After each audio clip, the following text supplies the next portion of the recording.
Thank you for being being here today to learn more about what Williamson County is all about. I've met with you before and your kids at the Round Rock Library. I remember that. I'm glad that you're here. And Councilmember Ortego from the Round Rock City Council's here. It's good to see you.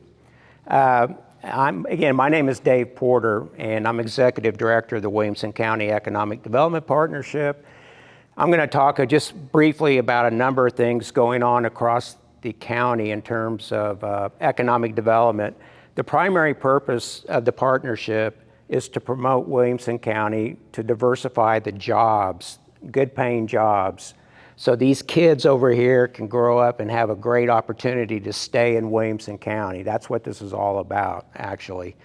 A little bit about me, briefly. I was born and raised in Kansas. I had my first economic development start at the Wichita Chamber of Commerce back in 1984, which is like 3 million years ago.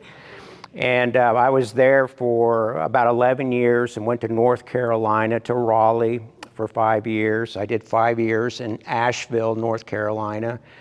Then I was recruited to go to the Austin Chamber in 2004 to run the Opportunity Austin program, which is the 5-county regional economic development. And I was there for about 11 years and then went to Florida for 8 years to do economic development in Orlando. And I've been back now 2.5 years.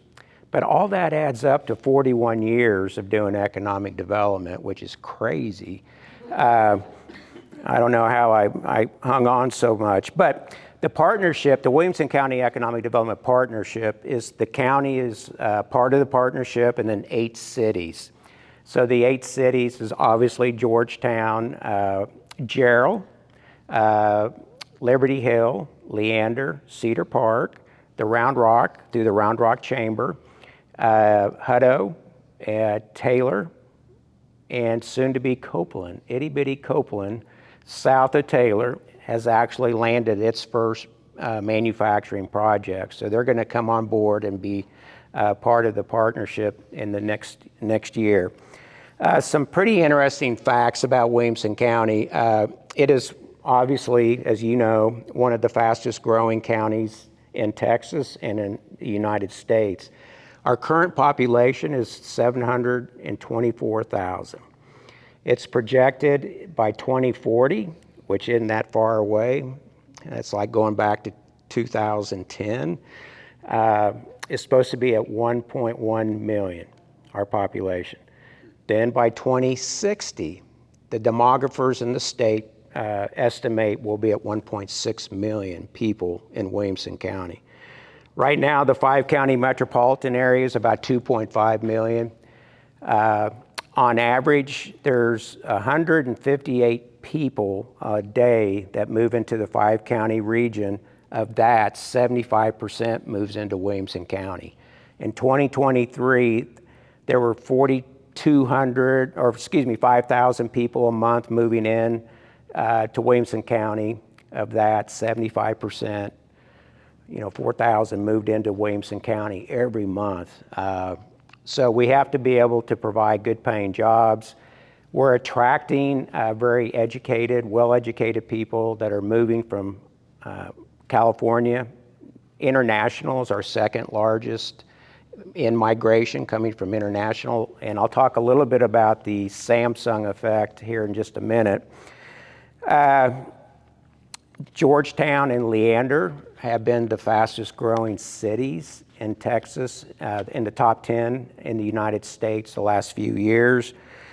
I'm sure that you've all experienced the fun traffic that we're experiencing. So I left this market for 8 years, came back in, and it's crazy. It used to be Interstate 35 backed up by the Mueller, the old airport. Now it backs up all the way past North Round Rock. So a lot of traffic, and that is a hindrance for many of us. One of the cool things that recently you may have read about is the county was designated as a spaceport. A spaceport, Williamson County is now, I believe, the 5th spaceport in Texas because of Firefly in Cedar Park. Firefly moved to Cedar Park from California in 2008 as an itty-bitty startup. And this past summer, this past fall, they launched a lunar module to the Blue Ghost is what it was called. But that was all made right here in Williamson County. So they do the testing of the rockets horizontally at Briggs in Burnett County. But what the spaceport designation is going to allow us to do is to attract other types of industries that are involved in the space. That can be defense related, it could be private companies, could be the government. It allows low interest rate financing for the space, for space technology. And so there's a great opportunity in Williamson County, which is hard to believe that we are now a spaceport. Houston is a spaceport. Down by Brownsville, where Elon launches his rockets, that's a spaceport. There's one out in El Paso and one in Midland, and then now Williamson County.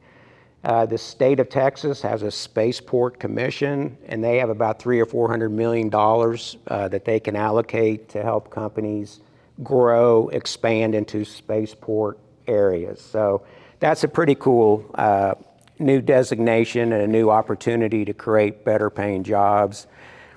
One of the things that is quickly becoming an advanced manufacturing corridor is the US 79 corridor.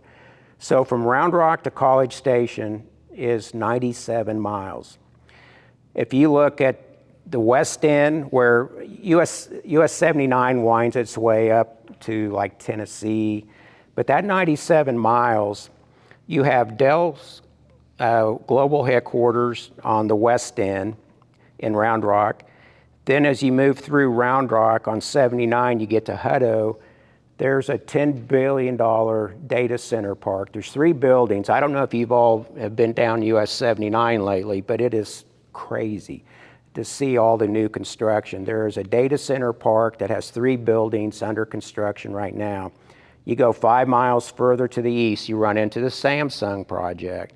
And I'll come back and talk about that in just a minute. Then on the other side of Taylor now towards Thrall, there are industrial buildings going up. Some of them are the Samsung suppliers, but this whole growth coming out of Austin is north and east. This is where all the infrastructure is. There's obviously a rail line that goes all the way along 79, most of the way to College Station.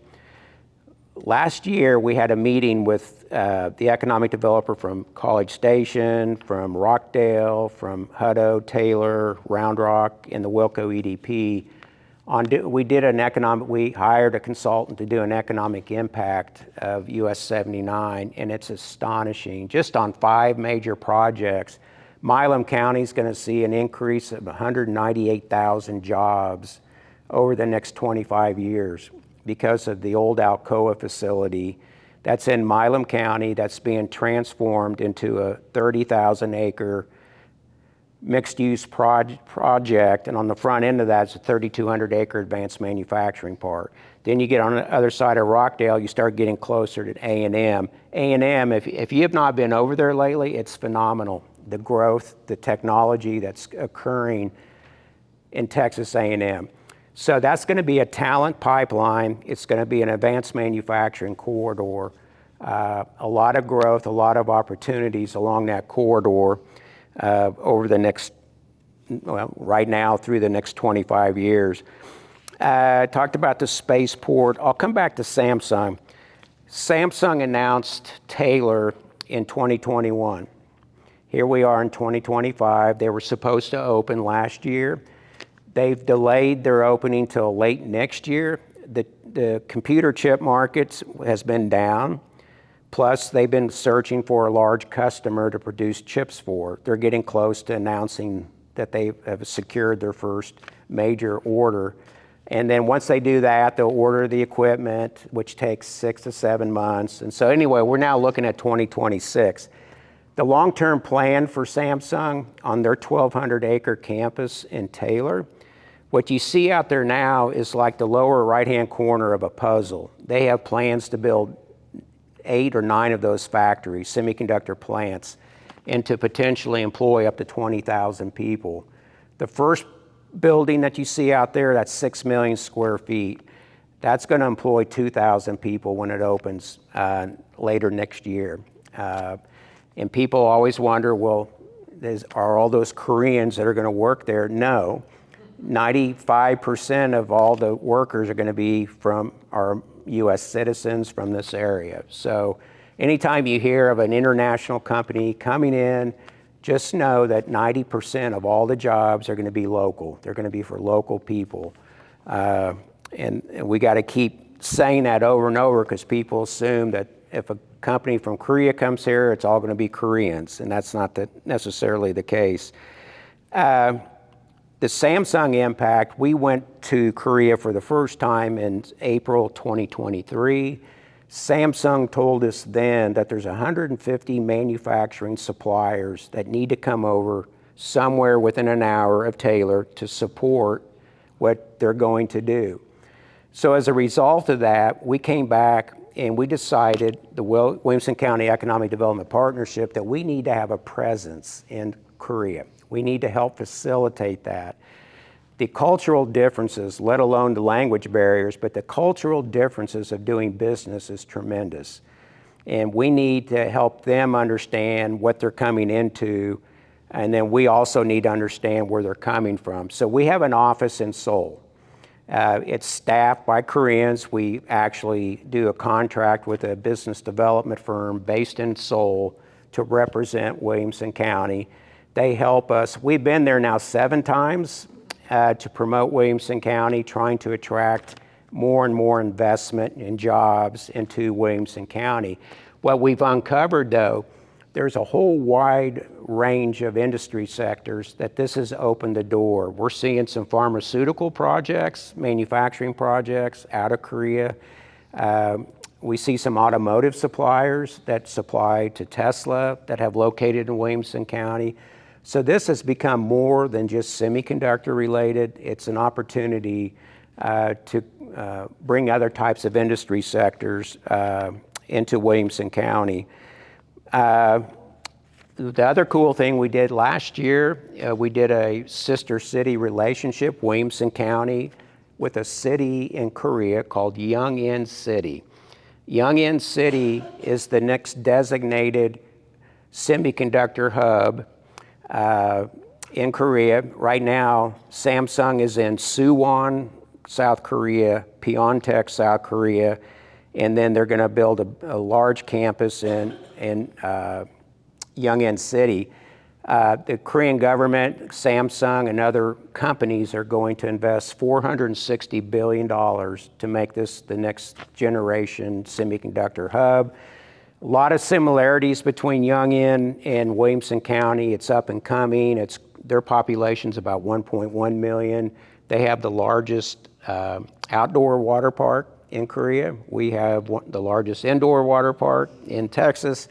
And so anyway, we did a lot of fun things. We have been over there a couple times. The mayor from Yongin has been here with his delegation. And we've really, the sister city relationship is economic, education, and cultural.